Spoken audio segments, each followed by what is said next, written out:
This is a skin for the old Windows Media Player. It changes how the player looks. It's actually just a zip file. You can rename it to extract the graphics. I'm Evan Brooks, Certified Support Engineer.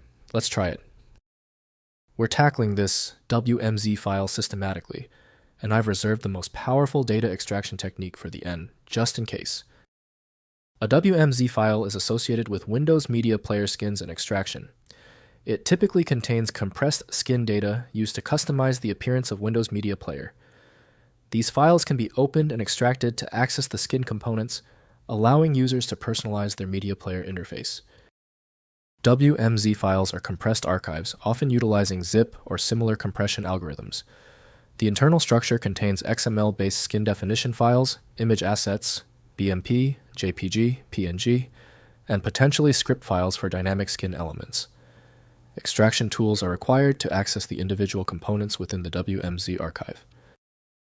The preferred application for managing the WMZ file is Microsoft Windows Media Player from Microsoft Corporation. The file's loose formatting rules mean Windows cannot validate its structure.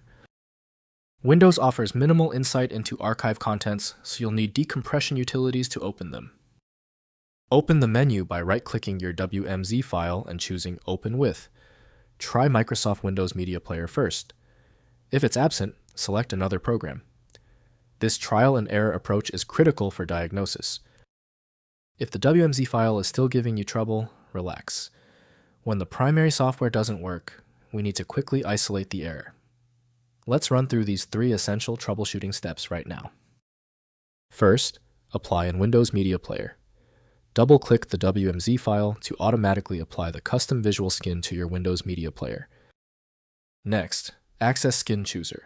Open Windows Media Player and navigate to the Skin Chooser menu to select and activate the WMZ interface.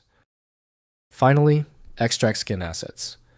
Right-click the file and use a zip utility to extract the contents if you need to view the raw XML and image files. If your system cannot parse your WMZ structure, the issue is likely that the extension name is shared by a program you don't have. At this stage, manual testing is exhausted. One helpful next step is to try a utility that attempts to bypass standard file associations by using raw-level data inspection to better identify the file's likely origin. Your one-click WMZ fix is ready. Simply use File Magic. It opens virtually any file instantly. FileMagic.com has the download. If you found this solution to be the most efficient one online, please like the video and subscribe. Hope you enjoyed the video.